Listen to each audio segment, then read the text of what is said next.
Nå begynner det å bli ganske mørkt. Men det ikke så alt for galt I forhold til vind. Det har løya litt grann, det blåser fremdeles litt her ute. Vi ganske langt, eller ganske nærme havet egentlig. Havet rett ut der, så vi har det litt grann kjøligere I vannet. Nå står vi på en relativt grunn plass, men det ganske dypt rundt oss, og mye topper. Så jeg tenker vi skal prøve å fiske oss litt inn I mørket da, og så ser vi hva som skjer. Kanskje vi får noe gøy, kanskje vi ikke gjør det. Men vi prøver. Jeg starter med å kaste med jigg, og jeg har allerede på Savage Gear sin Sandeel, Kaki, 15 gram. Vi prøver å kaste med den først, og så bytter vi bare etter hvert, tenker jeg. Nå var det akkurat jagende fisk som var rett ved båten her. Mest sannsynlig så det kanskje ut som at det kunne vært horngjell, med mindre det var noe som jagde horngjellen. Og det var det vi håper på, for at jeg ikke interessert I horngjell egentlig. Jeg har lyst på noe annet som litt gøyere. Så hadde horngjellen blitt jaget, så kunne det vært litt kult.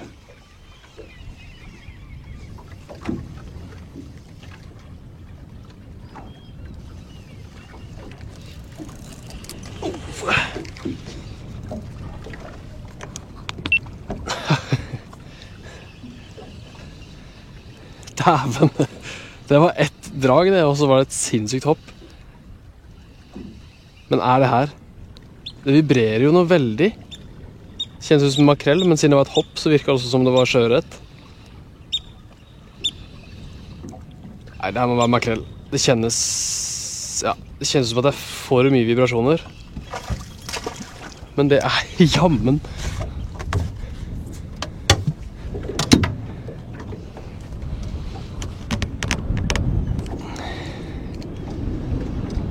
Det jammen en sjøørret, det ikke det? Jo, det det, jaggu. Prøver å få med hele veien her for dere. Skulle jeg hatt på meg Skulle hatt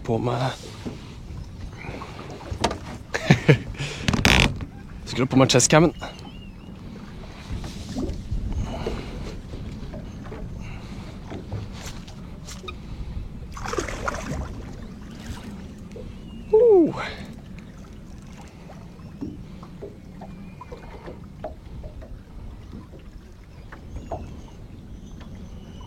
Den henger ikke godt den her heller. Klarer vi å få lurt den I hoven da? Ja da! Den ser egentlig ganske decent ut da. Faktisk helt OK sjøørret.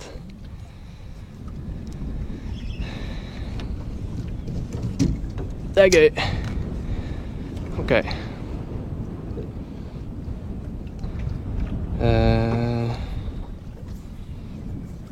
Ja, vi tar den opp her nå, vi. Vi tar den oppi her. Kjapt og gærlig.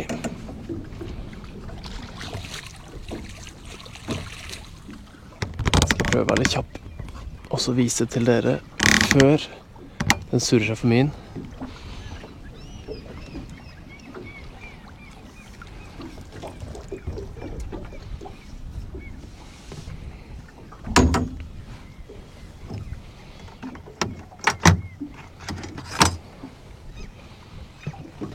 Kjapt våte hendene. Her har vi den. Slipper vi den bare kjapt ut igjen her. Jo! Limer grei. Kanskje, ja, skal vi si, rundt kiloen kanskje. Jeg tror ikke det var så veldig mye større enn det. Sprek og fin. Tok tak, forsvant rett opp I lufta med en gang. Og så var det gode saker. Og den tok da på politibåt nå faktisk. Den tok på Savage Gear Surling. Savage Gear Surling.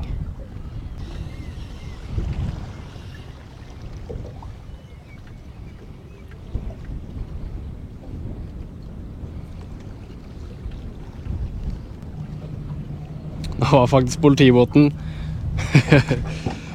bråsnudde. Jeg ser det der ute. Den bråsnudde mot meg. Der kjører den der ute. Kom kjørende fort forbi, bråsnudde, kjørte inn mot meg, og så de vel at jeg bare sto og fiska egentlig. Så da tenkte jeg at nei, han gidder vi ikke å kødde med. Han er gæren. Fant vel ut at de kanskje hadde andre ting å gjøre enn å stoppe en som står og fisker. Men det hadde bare vært hyggeligere hvis de kom innom. Greit at de sjekker folk. Kanskje de tenkte jeg sto på grunn eller hadde motorstopp. Så det er ikke noe problem. Jeg tror jeg velger, selv om jeg fikk en fisk her nå, så tror jeg velger å bare kjøre videre, prøve andre plasser. Kan veldig godt være at det er flere fisk her, men jeg har lyst til å gjøre et forsøk på å prøve andre plasser inn mot mørket. Nå har vi prøvd her i mørket, det funket. Så tester vi andre plasser. Jeg tror vi gjør det. Så er det på med lanterne og vest, for politiet er i nærheten. Ny plass. Vi gønner på videre med Surling fra Savage Gear. Prøver vi å fiske litt sånn halvveis etter de sjørettene, siden vi allerede har fått en. De er jo ofte litt mer aktive på kvelden. I hvert fall nå på sommerstider, når det blir litt kaldere i vannet. Bare svinger motoren vår, så vi går andre veien. Nei, de er ofte litt mer aktive når når sola ikke står på. Så er de ute og leter etter middag. Og da kan man også være heldig å få noen som er litt size på, som er litt tøffere når det blir mørkt. Vi satser på det.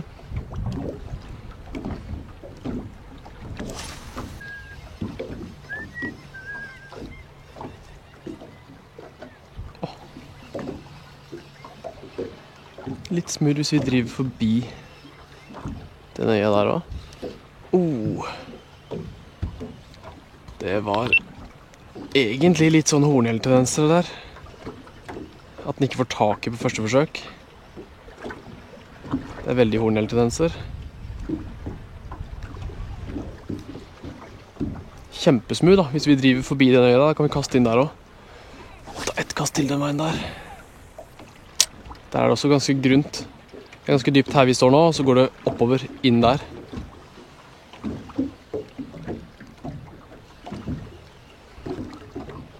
Ser ut som at vi driver forbi den øya der. Da kan vi kaste inn der også.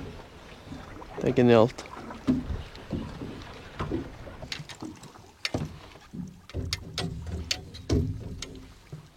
Ok, vi er på en ny plass igjen. En plass som er blitt fortalt at det finnes en god del lyr. Aldri fått fisk, og egentlig aldri fisket noe særlig her før, men vi prøver uansett. Jeg har satt på en litt større type jigg. En Vestin.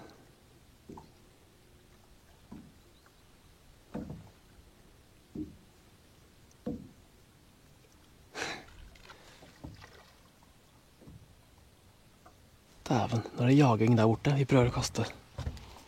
Se hva det er for noe.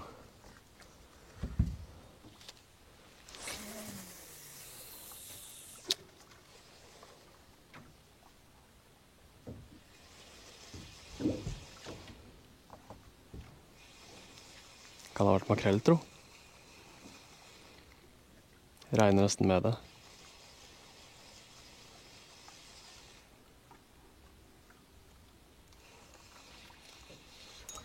Jepp, det er det.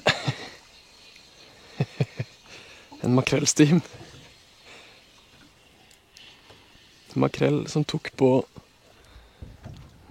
Vestin sin jigg. Det er en veldig liten makrell, altså. Det var ikke akkurat veldig mye motstand i den.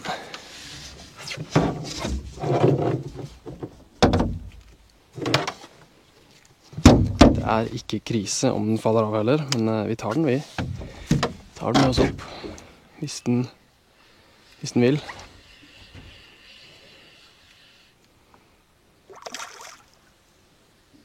Der har vi mistet den. Det går for så vidt greit. Vi prøver å fiske på dyp i stedet for. Makrell er gøy og sånn, men det er ikke det. Jeg har lyst til å fiske litt dypere. Vi prøver å kaste og la den synke til bånds. Det er en god del vaking med makrellen nå, og tydeligvis så vaker som bakeren her. Tydeligvis så går det an å fiske makrell med Westin sin Sandy Andy. Det er den jeg fisker med nå. Men som sagt, vi kaster til bånds. Så ser vi om det er noe annet enn makrell å få. Ekko her, ass. Det er helt sinnssykt stille her. Masse vakende makrell rundt forbi meg i bukta her.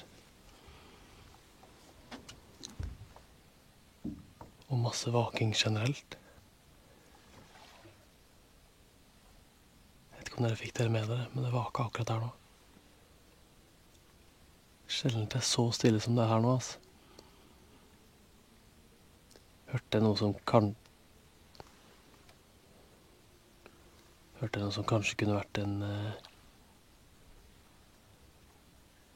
Det vaker overalt. Hørte noe som kunne vært en musevåk, eller kanskje... Som sitter oppi trærne oppi toppen her. Jeg vet ikke om dere får det med det på mikrofonen, men det vaker overalt.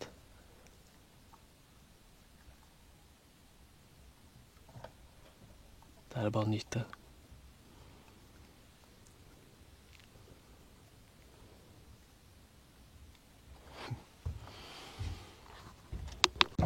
Ok, vi er på en ny plass enda en gang.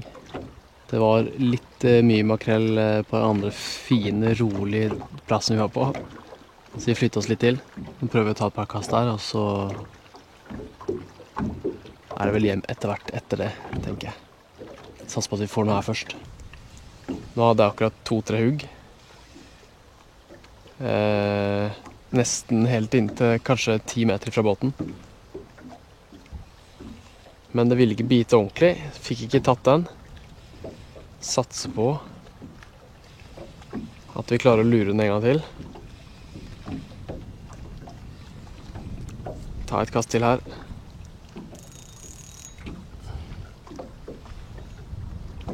Satser på at den biter på nå. Nå fisker jeg da med Westin sin Sandy Andy. Jeg lurer på om det kanskje er 32 grams. Den er ganske tung, men den er ikke så lang. Hvis jeg er lov å si. Det gjør at jeg kommer meg fort ned til bånd. Det er lett å holde seg på bånd nå. Nå napper de igjen her. Kom igjen. Jeg kjenner at dere er på. Det var noe smått noe der. Kanskje bærgylte, som ikke helt forbitt.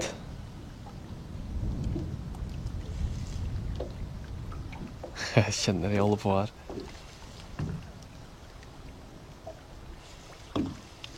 Kom igjen da.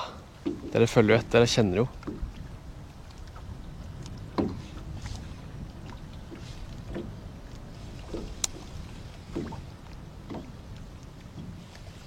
Sitter ikke helt den der, folkens.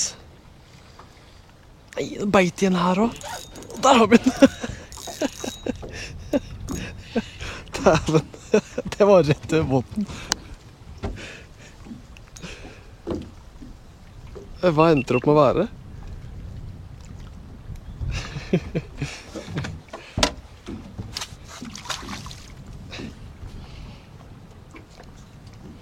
Heftig, og det nibla fram til det beit. Det var en minilyr.